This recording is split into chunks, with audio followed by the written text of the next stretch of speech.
Tere! Täna teeme pastat. Teeme 2 sorti. Teeme fettussiinit ja teeme spagette.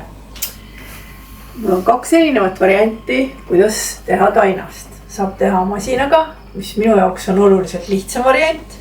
Ja saab teha ka käsitsi, millega peab natukene pingutama.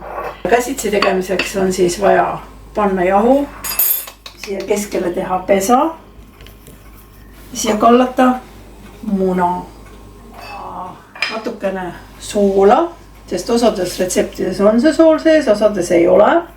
Ja panen ka natukene oliivõli. Sellega on täpselt sama seis, et osades on, osades ei ole. Teise osa panen masinasse, panen samamoodi, panen jahu ja panen muna, panen ka pisut soola ja pisut oliivõli. Masin siis hakkab siin oma soodu.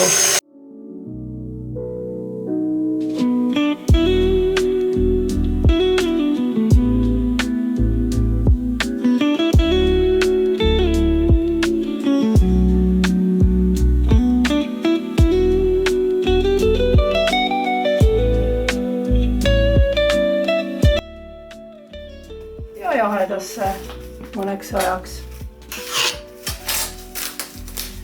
See on nii kaua, kuni meil on ootel, jõuate ette valmistada vaalimise paiga. Erinevate pastade tegemiseks on võimalused ka erinevad.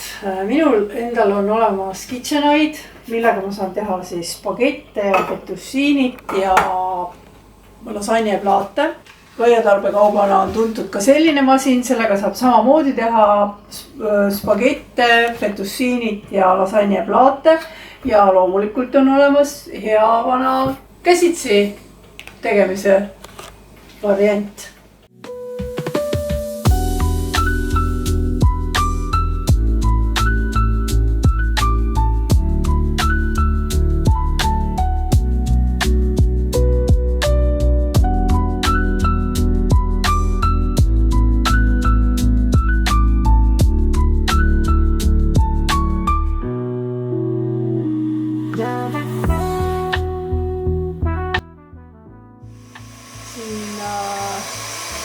Sellel masinal on 7 või 8 astet, et vastavalt siis vajadusele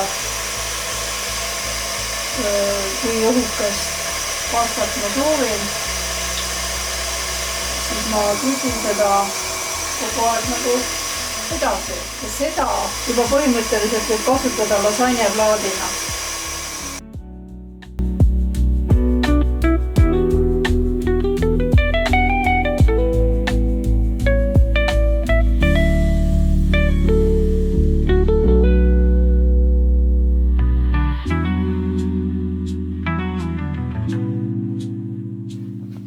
Panen ka nendele natukene seda jahu igaks juhuks siia vahele.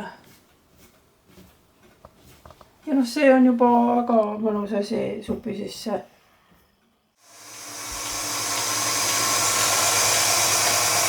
Kui on suurem kogus tainast, siis ma panen ta niiviisi kokku.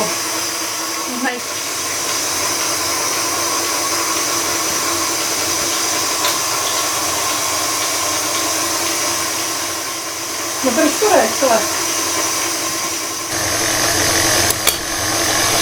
Vahel kätte saamiseks kõige parem on käemisega. Ja pasta on selline toode, et kui sa teed ta valmis, sa võid teha päris suure purtsu. Kui sa korralikult selle ära kuivatad, siis ta 2–3 kuud säilib täiesti edukalt.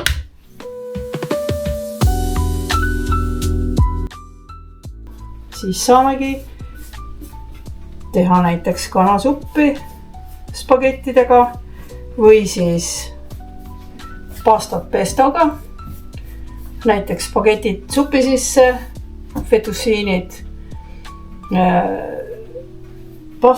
pestoga või bolognesega või carbonaraga.